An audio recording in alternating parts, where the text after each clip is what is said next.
Okay, so this experiment is about Bernoulli. Okay, so Bernoulli's law is that as things move faster, they have less pressure. So fluids and gases. Both? Okay, Levi knows what he's talking about. Okay, so the faster you go, the less pressure you have. So, and gases move from an area of high pressure to an area of low pressure, right? Okay, so we're going to do two experiments, and then we're going to try to explain them. The first experiment we're going to do is the ping pong ball over the hairdryer experiment, because it's really cool. Please demonstrate, Mr. Levi.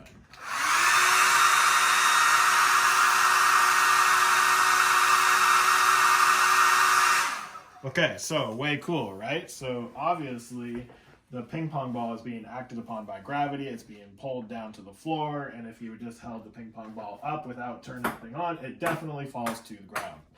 However, when there's an airstream going past that ping pong ball, why doesn't it fall? That's the question that you should be asking.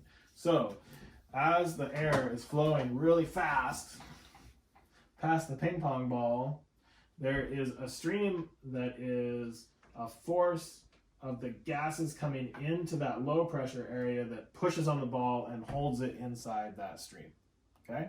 Which is also why when you pulse it up like this, it doesn't fly out because it stays in that airstream, but there's kind of all this interaction out here that's pulling it back into the center all the time because of that low pressure, and then there's actually a flow of air coming into the center, okay? On all sides of this one stream of air. So it can never get out because every time it comes out, all this air that's coming into that jet stream pushes it back into the center of the stream.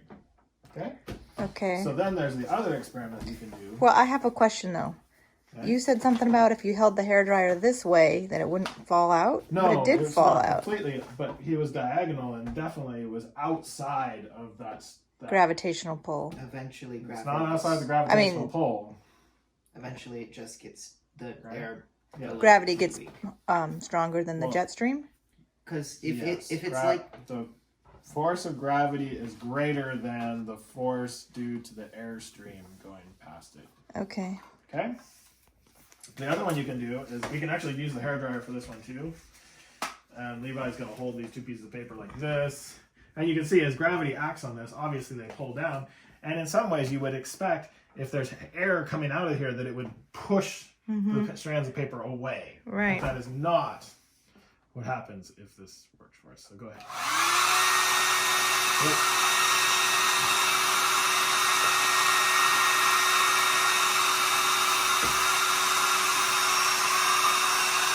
So you would expect kind of like there's something in there that you can like push this out of the way and it'll go back in. You can actually feel the force of it trying to stay in that jet stream. And the reason is there is a low pressure on this side as it moves really fast and a higher pressure out here. So that's what keeps it aligned in next to the jet stream. And you can do this also just by blowing on it. This is the experiment where you just blow past it and it pulls it up to the jet stream. Because of the negative pressure you're creating. Low pressure, because there's a velocity going past it, which creates a low pressure, and then there's... Hi. Okay, so today we're doing kinetic and potential energy, and we're going to use this rubber band here. Can you see that rubber band? Yes. Really nicely? Okay. So rubber bands are really nice because they are elastic. I think everybody's heard that before, but as you stretch them, they store more and more and more potential energy because they're not moving, and then when you let go, all that energy is released as kinetic energy, okay? So the nice thing about rubber bands is they have an elastic region, but they also have what we call an inelastic region. So like right here, you see I'm not storing any additional potential energy. And also way out here, I'm not storing any potential energy because if I go too far, I just break it, right? Or I stretch it and then it just becomes bigger and it kind of deforms the material. So that's the inelastic region. So we have an elastic region right here that stores potential energy proportional to the amount you stretch it, okay? So today we are going to do this experiment. We have set up an experimenter and we have set up this nice grid here, okay? And you'll notice that inside our lab notebook here, we're going to draw a picture of that grid. Don't pay too much attention to that because we have the numbers wrong right now. We'll fix those later. And then we have marked out here, Mr. Shooter. This is going to be, this is how you want to present yourself. Okay, so we have our shooter who's going to stand here and shoot the rubber bands. And then out on our field, we have the 0 mark where the tip of his finger is going to be. Can you demonstrate where your tip of your finger is? Can you step forward so you're actually in the right position? I'm not sure what you're saying here. So the tip of his finger is at 0. This is 0. This is the mark here at 250 centimeters. We have a mark here at 500 centimeters, and then 750 centimeters. Okay?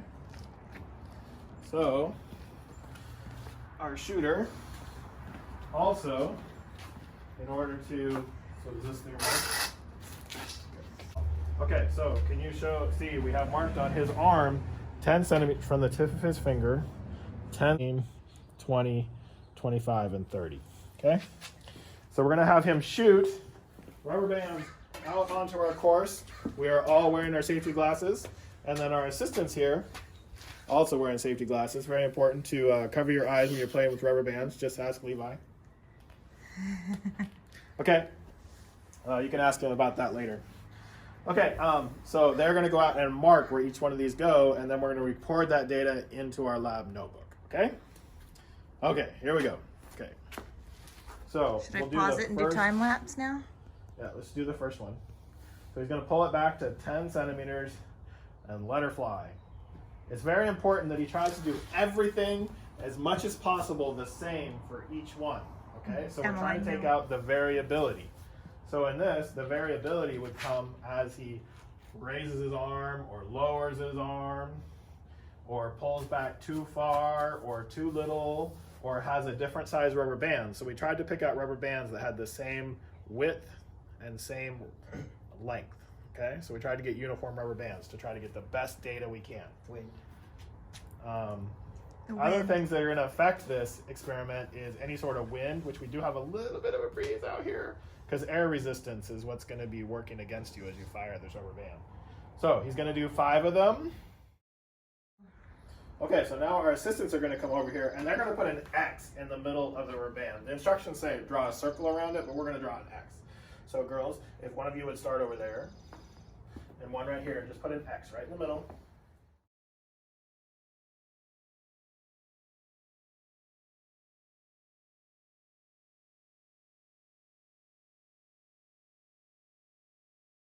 Go, you're on. Okay, so we've done all of our shooting, and now we got to measure, but it's always good to stop and make some general observations. You don't want to make conclusions. You want to make observations, okay? And this would be something you'd write down in your lab notebook. But just like, what in general have you noticed about the experiment or things right as you were doing it that maybe you should consider later on in your lab report? So in this case, what we have is a grouping here, and we'll notice that it's pretty spread out. We got one here, here, here, here, and here, but in general, they're all kind of in this space, but we notice there's a lot of variability, okay? A lot of variability, okay? So then we're gonna move out to our next set. We don't see any in here. Our next set were the yellow ones. And again, we've got a group here, 1, 2, 3, 4, 5. This is actually a narrower variation, and it's a pretty good distance away from there, okay?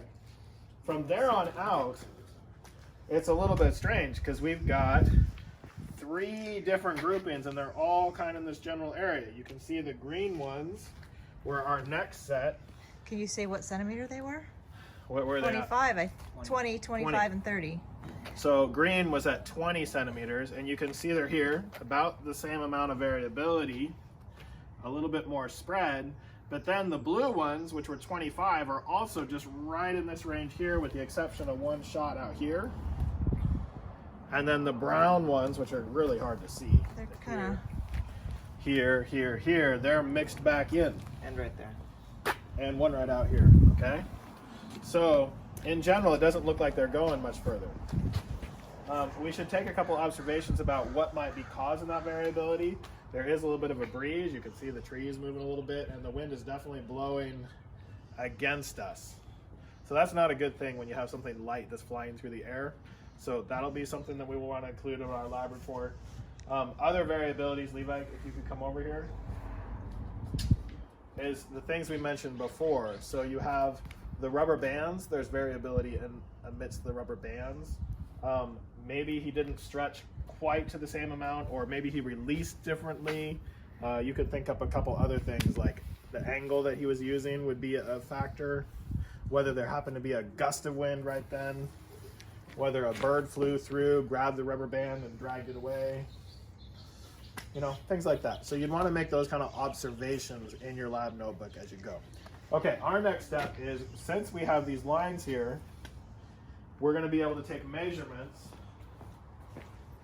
of each one of these things. So from 0, girls, could somebody come hold this right here on this line?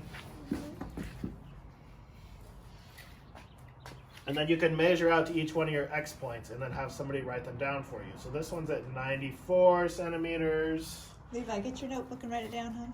Move over a little bit this way. Oh, this way. So that you want to keep lined up. So you're measuring straight from that line.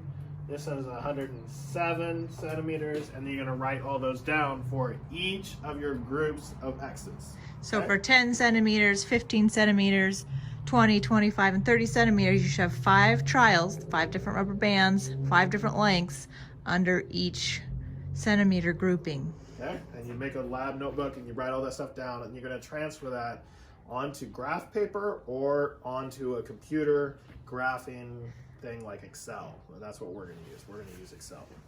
Okay, so. Go. Okay, so now that we've done the experiment, we have plotted our graph. It took me a while to do this on Google Sheets, but I struggled through it. I managed to get it there. So each one of the little X's is the graph of how far it traveled per how much it was stretched, and then the dot is the average of all these points. So there should be 5 X's at each line, and then the dot is the average. So it should be 10, 15, 20, 25, and 30? So 10, 15, 25, 30, right? And then this is how far it traveled. And you remember, as we looked at the sidewalk, or the X's, you know, these were all grouped pretty much together, and you can see there is a little bit of a trend there, but yeah, pretty much they're all centered around that. And then you do have a drop off for when it was pulled back 15, and then when it was pulled back 10. Okay, so we would expect this to be a linear relationship. That's what we talked about earlier. We could go through the proof of why it's a linear relationship. Let me know if you're interested, and I could post another video about how to do the calculation. But we would expect the distance traveled, that's a D, to be proportional to how far you pulled back the rubber band based on these constants, which is the spring constant, the height of Levi's hand as he released the spring, and the mass of the rubber band and the acceleration due to gravity. This is a relationship we would expect to hold, and it should be linear. It is not. So, can you explain real quick what a linear, so a linear what would that be means? A proportional line, just XY with a constant slope. Just a straight line from one end to the other. Yep. So you can see in this, we kind of see a linear relationship. If we go 3 points at a time, you can see that you kind of see a linear relationship here between these 3 points. That wasn't a very good line. Or if you pick the next 3, it would be like this. Or the last 3 make a nice straight line. But there certainly isn't a nice, pretty straight line that goes through all of them. See that? Yeah. That one doesn't really exist. Okay. So now I've made a mess out of my graph paper. But again, what we talked about in our experiment earlier is there's a lot of things that go in against us. We had that headwind that was coming at us that would cause the further it went out, it would slow down faster and it would fall sooner. Okay, so I printed up a new graph to make it a little cleaner. Definitely we got something going on here, and we could see down at this end, it could be that it's non-linear. The 10 centimeter stretch wasn't very big. And so maybe we weren't getting enough oomph into this area. So maybe this is the bad point. Maybe it's at this end we're stretching too far, or there was too much wind involvement blowing back, and so we didn't get as distance as we could. So we would hopefully see more of a straight line going here through these points. If I were to take a guess at this, I would draw my line and do my regression analysis, which just means an eyeball. And I would call that my straight line. And that would be the slope here, which would be represented by all of these factors. So, obviously, there's some room for improvement. Always when we do experiments, we should look at our experiment and see how we could have done it better, what the next step would be. I think doing it on a calm day or in an enclosed environment would be good. Maybe choosing something, a rubber band that was a little more elastic, that had a larger range of elasticity would be good. And then there's other things we could do to reduce the variability of the experiment. But overall, it's kind of fun. Got to shoot some some rubber bands, and then got that done. So hope you enjoyed it. Let us know if you have any questions. Hi. So this is for after spring break. After spring break, you'll have a week, and I think the date that we return back is the 24th of April. But you should double check your calendar. That week you'll do lessons 28, 29, and there will be some experiments that Friday. I think there's one in lesson 28 and there's one in lesson 30 for sure, and we'll post that. And then there's only one more set of lessons, one more week's worth. So there's only 2 more weeks worth really of Sabbath Mood Guide experiments and science information. So we'll have to decide what we're going to do after that if we're still not meeting, but that's what you need to do when you come back from spring break, is read lessons 28, 29, and 30, and watch for science videos on April 24th.